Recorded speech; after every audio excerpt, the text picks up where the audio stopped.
And welcome back to another episode of BAM GPG. I'm your host, Ben. I'm your co-host, Bryson. And you can follow us on YouTube.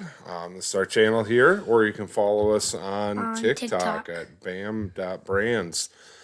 TikTok, do a little bit different stuff there. We try to do some picks here and there and share some of our fan experience going to some of the games throughout the season. So be sure to give us a follow on TikTok too. It's bam.brands.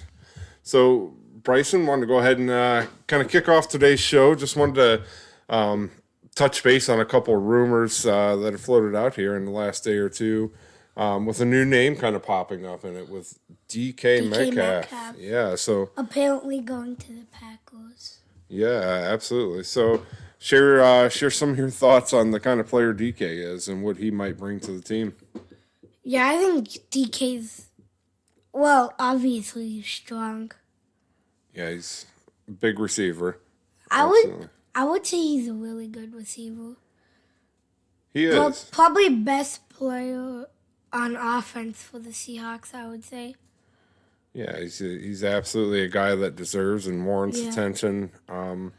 I feel like if he came to our team, that'd automatically be a number one. No, without a doubt. And a guy like DK would certainly be the missing piece that we're looking for at wide receiver. And again, we're talking about Green Bay here, so you're kind of in fantasy land right now. It's typically not something that Green Bay does, but certainly a guy that would be very enticing. Given his age, his proven ability in the league, and a guy like that could certainly allow our other receivers to kind of free up and really play into their positions at the 2, 3, and 4 wide receiver. So, a name that continues to float out there too with Davante Adams. Kind of two very different scenarios between the two, right? So you're looking at the bigger, younger wide receiver in DK Metcalf. And you have T. Higgins, too. Yeah, T. Higgins is in there. Now, the one thing we haven't touched on yet, that T. Higgins, hell of a player, right? Yes. So, and he's very young. Yeah, very young, hell of a player. And he's still a number 2. Yeah, he is. Yeah, so T. Higgins is a great wide receiver, right? So the one kind of sour spot with him would be his injuries, right? So that's one thing we've... he doesn't have as many as Jair, though. No, but kind of one thing that we've had to deal with as Packer fans, receivers here lately, you look at Christian Watson, he's on again, off again, with the injuries. So that would be one thing that would kind of scare me away from Higgins is his history of injuries. So certainly wouldn't say no to having him on the team, but it's definitely an area of concern is his injuries. So I just kind of want to look, kind of compare and contrast here a little bit between Davante Adams, DK Metcalf. With Davante, you know what you're getting, right? So he's but then he's the old part. Right, so he's 33, going to be 33 years old. Yeah. Age again certainly factors into that. But Bryson and I, we've especially since he got traded to the Jets, right? So we've watched some of the Rodgers Jets games this year. Yeah, Rodgers is not playing the same. No, he certainly is not as mobile as he used to be. That's for sure. And part of that, went to help his game in the past, and not being as mobile certainly has kind of slowed him down a little bit on the field. Yeah. Yeah. So, but watching those games, Davante Adams certainly hasn't played like a 33-year-old, right? So his speed still appears to be there. His ability to get open, especially on man coverage, his ability to find that separation on man coverage. But then soon he's just going to start to regress. Yeah, I mean, eventually age is going to catch up to him, but I mean, kind of watching him this past season, he didn't play like a 32, 33-year-old wide receiver, right? So you were still seeing that separation. He was still over 1,000 yards receiving for the year. That's even with, you know, looking back at, the first quarter of his season out there with the Raiders, and not having a guy to throw to him. So who knows, if he would have been with Rodgers for an entire season, we may be talking about a 1,400 yard receiver this past year. So, but, kind of go back to that again, certainly watching some of his games this year, his hands are still there, his feet. He did have some slightly elevated drop ratio this year, so that'd be something to kind of look out for. But his hands are there. Back shoulder fades are still there. He's still able to get the separation and man coverage. So certainly something we could use in Green Bay. We really don't have that receiver. When defenses are manning us up, that outside of Wicks has the ability. It's just his drops are what kind of worry you with him. Yeah, but towards the end of the season. Yeah, towards the end of the season, he was fantastic. He really came on. But will that carry into the next season? I think so. I certainly hope so. So, but I still think we need to find that option out there that's a consistent guy that when we are in man coverage, he can beat them, right? Or if there is a blitz package, having that veteran wide receiver in there, knowing where to go when there's a hot blitz coming, right? Giving Jordan Love a quick check down or slant across the field when there's a hot blitz package coming. That's something you get with veteran wide receivers. They know those quick routes. So that's something, again, that's, what you're getting with Davante Adams. It's not going to be as long-term as what a DK Metcalf would have. Yeah. I think I'd rather get DK because he's way younger. Yeah, given the two, I'd certainly lean towards DK just given his age and, his ability on the field. His game's going to be a little bit different than Davante's, obviously the size difference, right? But still, DK's a guy that you're not going to typically want to go the majority of the game in man coverage on, right? So if we're able to get a receiver like that and be able to get defenses out of that man coverage, it's, like I said, it's going to open up the passing game for our other receivers: Reed, Dobbs, Wicks. Yeah. So, absolutely. So even Malik Heath, he's starting to show up a lot. Yeah, Malik Heath. I know you're a big fan of Malik Heath, and maybe we'll see more out of him this coming year. That would certainly be welcoming. I do see Green Bay probably addressing, as we mentioned before, the wide receiver in the draft this year. But I think they're probably, just off gut feeling. I don't know how you feel about it, but for me, I just feel like the first couple rounds are probably going to be pretty heavy defensively, just based off of what we have in our division currently. I think we're probably going to continue to try to build on the defense. Yeah, and wide receiver. Yes, wide receiver. But, if we look at Green Bay historically, wide receiver hasn't been something we've taken relatively high.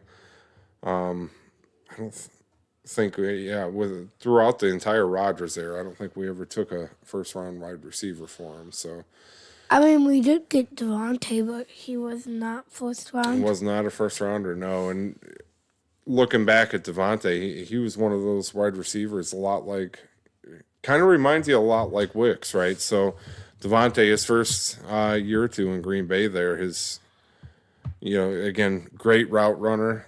Same as Wicks, great route runner. It was what concerned you about him was the drop passes. So and then he started to catch everything. No, absolutely. So it started clicking for Davante, and hopefully it's the same for Wicks. Yeah, if we're able to build off of what we saw towards the end of this year, with Wicks, certainly the sky's the limit for him if we can come in next season and continue to build off that. So, absolutely. So, kind of transition away from that a little bit, but a couple interesting rumors, DK Metcalf thrown into the mix there. So, I will say this before we move on. So the one thing that concerns me about DK Metcalf to Green Bay, I know there were comments in the past, linking him to the Patriots, and him stating it wouldn't be a desirable location, right? So I don't know if he's in favor of colder weather, which certainly wouldn't suit him well playing in Green Bay. But if that's something he's able to overlook, and trying to read through the comments, maybe he's not wanting to be part of a rebuild, which you have out there with New England right now. So coming into Green Bay, he wouldn't be part of a rebuild. He would be more so that missing piece we're looking for at wide receiver. So, maybe spinning it that way, maybe his tolerance for cold weather may be able to toss that aside for us. Yeah. So something interesting. Again, just rumors floating out there, but much like they are every offseason, but absolutely would be welcoming in Green Bay if we were able to land one of those guys. So again, want to transition away from that here a little bit, Bryson. So there's been a couple coaching changes here, both with the coordinators and head coaches here within the last couple days. So the Lions, as we all know, Glenn got hired by the Jets earlier in the week, so they lost their defensive coordinator, and then their offensive coordinator, Ben Johnson, went to the Bears. Yeah, being hired by the Chicago Bears. So they haven't filled the offensive coordinator role yet, but it looks like they did find their defensive coordinator in Kelvin Shepard, being promoted from within. So that'll be interesting. Don't know a whole lot about him, but Dan Campbell obviously felt strong enough to want to keep him on board and promote him up to defense coordinator there. So that'll be interesting. Another guy we're familiar with, Robert Saleh. Yeah. So he's heading back to San Francisco. He's going to be the defensive coordinator for the 49ers again this coming season. So as most of you Packer fans know, and fans of other teams know, that Saleh was fired from the Jets this season. So after his firing from the Jets, he came over to Green Bay and started doing some consulting work, specifically with our offense. So thought maybe there was a chance that Green Bay would find a role for him, some capacity to keep him around. In my opinion, he's a great coach, right? I remember the defenses he had when he was out in San Francisco. They were fantastic, tough to go against. So, but he's heading back out to San Francisco, so I look for their defense to immediately improve once he gets back out there. And another interesting one here, Dallas Cowboys. They filled their head coaching vacancy with Brian Schottenheimer. So there were some speculations that maybe Prime might take the job out there. That never came to fruition. They ended up going with Brian Schottenheimer.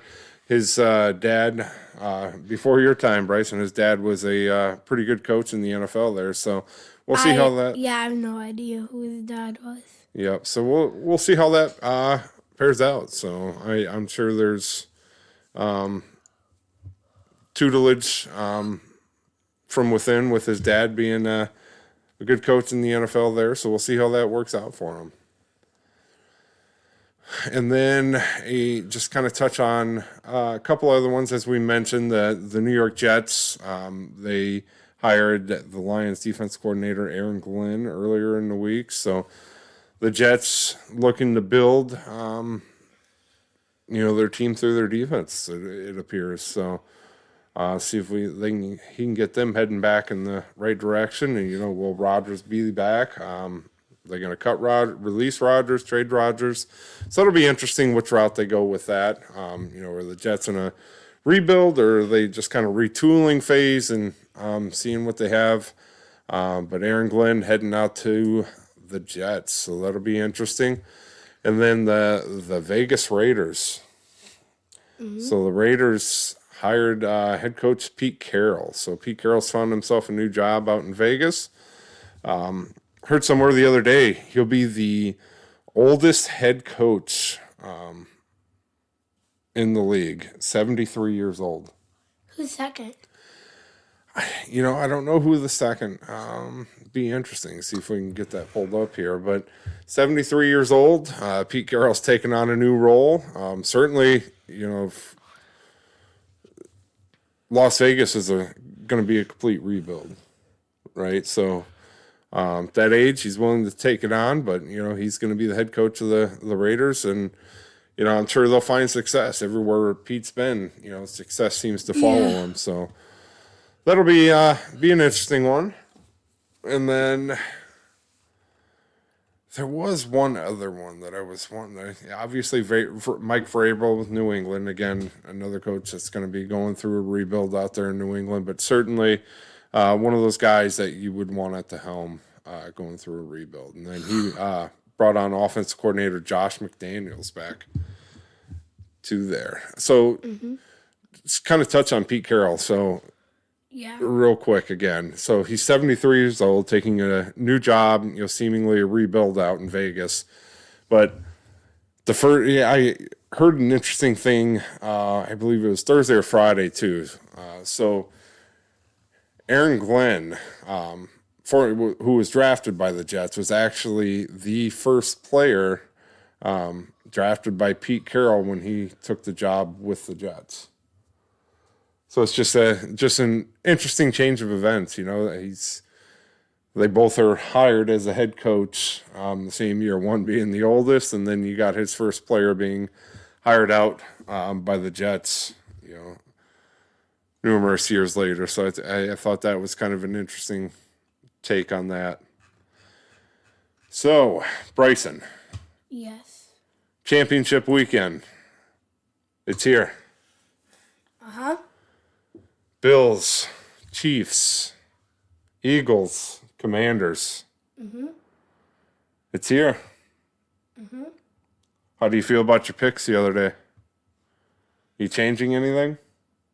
Nope. Still got the Commanders? Yep. And you got the Bills? Yep. How do you feel? What's your over-under for each game?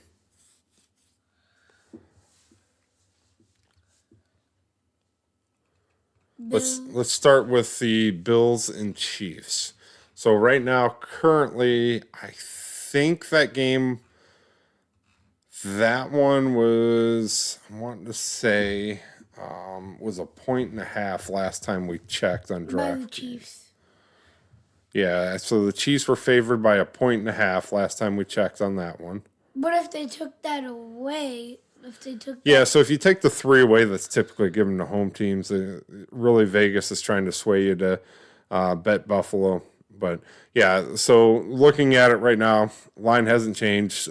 Kansas City still favored by 1.5 for that game. So you taking the points?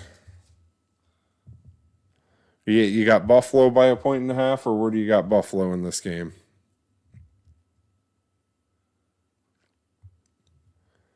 Three points. You got Buffalo by 3 points in this game. You heard it here. Last second field goal. There you go. Bills over the Chiefs with a field goal at the end of the game there. In overtime. All right. There's 28-25. 28-25 in overtime. Bryson's got the Bills beating the Chiefs. Now, over to the NFC side of things here. You got the Eagles and Commanders, and that game line still at 6, favoring the Philadelphia Eagles in that game. Yeah, I got it. Last second field goal, Commanders 27-26. Another last second field goal, this time in regulation. It's got the Commanders winning 27-26. That's be some great championship games for sure. Yeah. Sure, absolutely. So my take on it here, as I mentioned last time, my heart's going to be with the Commanders over Philadelphia. I don't know if they're going to be able to completely stop the run of Saquon. I think Saquon's probably just going to take over that game there. I'm hoping not. You can't fully stop Saquon, but yeah, you just got to find a way to bottle him up. Saquon's going to have his yards, but you got to find a way to not oversell on the run. Absolutely. Limit it. Yep. Absolutely. So the other game here, Kansas City and Buffalo, right? So a couple things I want to look at here. Is Buffalo going to be able to hold up against Kansas City's pass rush? Yes. Right? And Josh Allen's going to have to run the ball this game, right? Oh. So they're going to have to rely on, his arm, but he's also going to have to rush the ball a decent amount of times, I feel like, for the Bills to win. And as we mentioned last time, I think this game's going to come down to who wins the turnover battle. Yeah. Right? So my prediction is, again, my heart's going to be with the Bills. I got Chiefs fatigue like most other people, but really, I think this game's going to come down to the turnover battle. So we'll see. It should be a couple close games. Both of them tie in the turnover battle? What if that happens? I probably, my heart's still with the Bills, but I probably would lead Kansas City at that point. If Mahomes is able to play a flawless game, limit the turnovers, I probably would lead towards Kansas City just because of their defense. I feel like their defense is... Their offense is bad. Yeah, their offense hasn't been the same. It's still good, right? Don't get me wrong. Kelsey's doing Kelsey things in the playoffs, but... And Kelsey's going to retire soon. Yeah, it's a possibility. I mean, if they're able to three-peat this year, absolutely, I could see Kelsey deciding to go out after this year. But certainly, if he chooses to play again, he's still, looking at what he's done, as of lately, he still has gas in the tank. So certainly, Kansas City has another year or two out of him if he decides to continue to play. But that'll be one thing to watch out for. I hope the Chiefs do not repeat. I'm hoping so too. I got that fatigue with him as well. So both of us are kind of aligned here on our picks here. Buffalo in the AFC side, and we got the Commanders in the. No, NFC. I actually think both of them will win. Yeah, you think both of them? I'm pretty confident on the AFC side, right? I think Buffalo's got a legitimate shot. Little concerned on the NFC side, right? Commanders are still pretty raw. You got a rookie at quarterback. Yeah. The moment doesn't appear to be too big for him yet.